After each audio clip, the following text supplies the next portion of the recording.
Bonjour Franck Provost, Bonjour. merci d'avoir répondu présent à l'invitation de Studio Live, toujours présent. C'est Chaque année, on est ravis de vous accueillir. c'est toujours un plaisir d'abord d'être là dans ce temple de la coiffure où tout se passe et puis d'être reçu par vous. C'est toujours agréable. Merci en tout cas de venir nous parler un petit peu des difficultés que rencontre la profession. On a eu beaucoup d'intervenants qui nous ont parlé de ces problèmes de pénurie de main-d'œuvre, de difficultés de personnel. Vous y êtes confronté en tant que président de Provalliance, quand même le groupe numéro 1. Oui, bien sûr, j'y suis confronté évidemment comme beaucoup parce que aujourd'hui, si je vous disais que par exemple, nous, notre groupe, on cherche à peu près 1000 personnes. Et que 1000 personnes. Voilà, nous en direct, on en cherche 250 et dans le groupe. Et toute la profession. On peut lancer toute la profession là. cherche c'est des milliers de personnes. Puisque aujourd'hui, le problème est aujourd'hui simple. Il y a 35 000 chômeurs dans la coiffure. Mais des gens qui sont tous coiffeurs, les qui sont au salons chômage. cherchent du personnel. Pardon ? 35 000 chômeurs dans la coiffure, c'est-à-dire des coiffeurs qualifiés qui sont au chômage. Voilà. Et pourquoi donc ils ne veulent plus travailler, les pourquoi conditions sont difficiles. Non, les conditions ne sont pas difficiles. La coiffure est un métier extraordinaire. C'est un métier de création, de communication. On travaille à la clim l'été, l'hiver on est au chaud, mais c'est un métier, tellement on voudrait faire ce métier. Non, tout simplement, c'est qu'aujourd'hui, eh bien, quand on gagne la même chose en restant à la maison, eh bien, pourquoi se lever le matin et se déplacer ? Donc tant qu'on ne changera pas les règles, eh bien, ça ne pourra pas fonctionner. Le président Macron avait dit dans ses promesses qu'au bout de 2 emplois proposés, si c'est refusé, on diminuerait les aides. Aujourd'hui, on n'entend plus parler. Et donc, tant que les règles ne changeront pas, on peut parler de formation, on peut parler de tout ce que vous voulez, d'attractivité, eh bien, ça ne fonctionnera pas, quoi. Donc les gens ne veulent plus travailler, il faudrait les forcer à retourner travailler. Il n'y a pas d'autre solution. Réenchanter la profession, ça ne suffit pas, la formation. Tout ça n'est pas suffisant pour. Non, je pense que ce envie. n'est pas suffisant. Bon, il ne s'agit pas de les forcer. Il suffit de redonner effectivement goût au travail. C'est-à-dire si vous gagnez autant en restant à la maison que d'aller travailler. En plus, ce sont souvent des personnes qui travaillent un peu en plus au black pour eux. Donc je dis les choses un peu crûment, mais malheureusement, c'est la photographie aujourd'hui de la profession. Et du coup, ça change aussi la réalité du métier parce qu'il y a de plus en plus de personnes qui s'installent qui ne veulent plus d'employés. Et c'est une catastrophe, bien entendu. Aujourd'hui, c'est trop. D'abord, ils n'en trouvent pas. Et puis, ils sont écrasés de charges. Et donc, ils se disent pourquoi s'embêter. En plus, je vais avoir des problèmes et tout. Donc, ils ne forment plus. Et donc, c'est pas nouveau, hein, ça fait quand même quelques années que je prédis ça, parce qu'on le sent depuis quelques années. Et aujourd'hui, eh bien, on arrive vraiment là au creux de la vague. C'est problématique pour l'avenir de la profession ? C'est très problématique pour le développement de la coiffure. Aujourd'hui, je suis inquiet, j'ai l'impression que ce métier, qui était à la base un petit métier, mais un beau métier artistique, avait été monté à un certain niveau justement avec tous ces grands groupes, ces franchises, des prédécesseurs, nous-mêmes et tout, on y a contribué. Et j'ai l'impression qu'aujourd'hui, on va faire le contraire.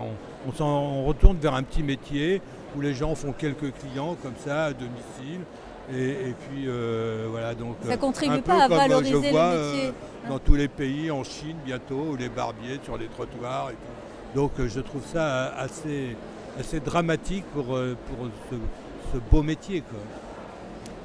Quelles sont les solutions ? Elles n'appartiennent pas aux entrepreneurs, aux chefs d'entreprise tels que vous. Vous vous sentez impuissant par rapport à ça ? Il n'y a que les pouvoirs publics qui peuvent faire quelque chose. On compte sur l'État, sur le fait d'inciter les gens au travail ? Exactement, c'est les pouvoirs publics, hein, comme je l'ai dit. Voilà, les promesses, il faut il faut les tenir et souvent même aller encore au-delà. Mais effectivement, il faut que toute la profession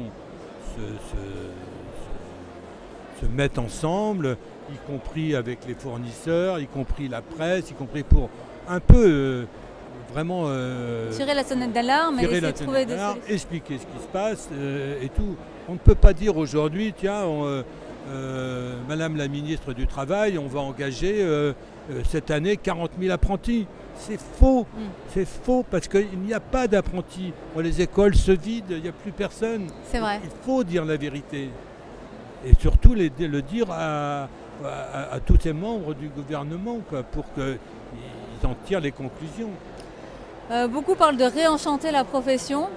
Est-ce qu'il y a des solutions pour ça? Oui, je pense qu'on peut effectivement réenchanter la coiffure, la profession, bien qu'aujourd'hui, moi, pourtant, vous y avez je suis contribué. toujours aussi enthousiaste, Oui. parce que c'est un métier, je le répète, vraiment, si c'est un métier enchanteur, c'est bien celui-ci, hein, à tous les niveaux.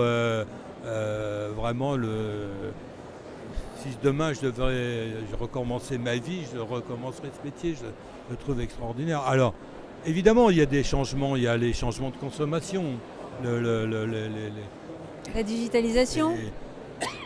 les nouveaux consommateurs consomment d'une façon différente, hein. Moi, je prends mes petits-enfants et tout, je les vois jamais, ils n'ouvrent pas la télévision, ils ne regardent jamais la télévision. Donc, effectivement, le digital va prendre une part importante. On a plein de projets en cours aujourd'hui dans Provalliance là-dessus, et ça va être une vraie révolution qu'on propose. Aujourd'hui, c'est trop tôt pour en parler, mais effectivement, il faut absolument s'adapter à ça. Mais c'est pas ça, c'est le côté un petit peu. La communication, là, on parle plutôt de. Oui, de la communication, mais enfin même de la gestion. Mais ce côté artistique, on ne le changera pas. Il est là. Oui. Si on n'aime pas ce métier par le côté artistique, on ne peut rien faire, parce que vous savez, on ne monte pas une entreprise comme celle que j'ai pu monter si on n'est pas à la base artistique. Moi, j'ai fait les concours, j'ai fait tout ça, j'ai toujours aimé ce métier de A à Z. Et on dit toujours que quand on fait ce côté un petit peu artistique, on n'est pas capable de faire du business. La preuve que non. Et moi, je prouve le contraire. Effectivement. On a monté quand même une entreprise qui tient un peu la route, qui aujourd'hui est quand même la 2e mondiale. Et tout ça, moi, j'ai démarré l'apprentissage, j'ai fait les concours, j'étais champion de France, champion du monde, ainsi de suite. Et ça ne m'a pas empêché de mettre ce côté artistique d'une façon, on va dire, plus populaire au service des clients, quoi. On n'est pas obligé de rester dans un truc complètement. C'est un peu comme la haute couture. Oui, c'est ça. La haute couture, souvent vous n'allez pas acheter ce qu'ils présentent dans les défilés. Bon, ici, la coiffure, on apprend les bases, on apprend la technique, et puis après, faut bien réussir à transformer ça pour le mettre au service de la cliente et du client, quoi. Finalement, quand on parle de réenchanter ce métier, c'est peut-être aussi de mettre davantage l'accent sur l'artistique. Parce que finalement, on a parlé beaucoup de business pendant des années, tout d'un coup. On a arrêté de parler vraiment d'artistique comme... Oui, je suis complètement d'accord. Peut-être que... Bon, le problème, les coiffeurs ont toujours pensé effectivement artistique à une époque sans penser business. C'est ça. C'était là. Est arrivé quand même aujourd'hui, un coiffeur, il doit gérer son affaire, il doit gérer sa masse salariale, il doit gérer ses charges, il doit gérer tout ça c'est une réalité par rapport à un chiffre d'affaires. Et ça, c'est quelque chose qui a été nouveau. Alors peut-être que justement tous ces jeunes coiffeurs, cette génération qui a suivi la mienne, ont peut-être été trop axés là, et en oubliant l'artistique. Oui. Voilà, donc il faut... qui peut donner aussi envie à des jeunes. Il faut faire de l'artistique, et maintenant je crois que n'importe quel jeune a appris à gérer son affaire. Et de ce côté-là, chez Provalliance, au niveau artistique, il y a quand même des possibilités d'expression. Parce que c'est vrai que quand on parle de franchise, on a toujours l'impression qu'on rentre un peu dans un moule, dans un système et qu'on ne peut pas s'exprimer, notamment en termes artistiques, qu'on doit suivre la lignée de la maison.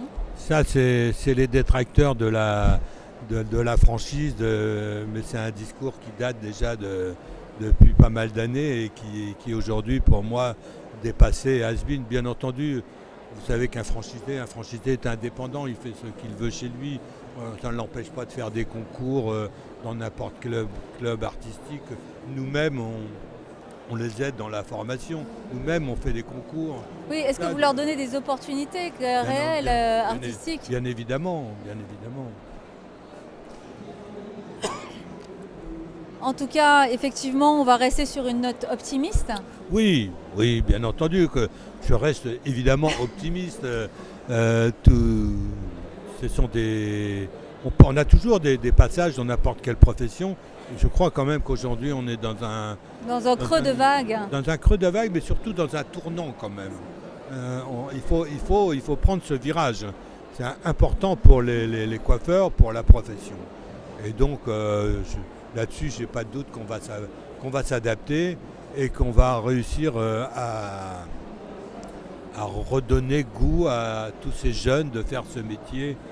Qui est un beau métier, et vous en témoignez. Qui est extraordinaire. Et puis, moi, ça me dépite quand je vois tous ces coiffeurs qui ont fait un apprentissage et tout, et puis qui finalement font des petits métiers à côté, et puis ils vont faire un peu de coiffure à domicile. Donc c'est là où je dis, attention de danger, la profession est en train de redescendre. D'accord, donc voilà, il faut remonter. Exactement, mais je suis certain qu'on y arrivera. Il y a toute une nouvelle génération qui est là pour le faire. Et moi, je suis toujours là aussi pour aider. Merci Franck Provost, merci pour cette interaction.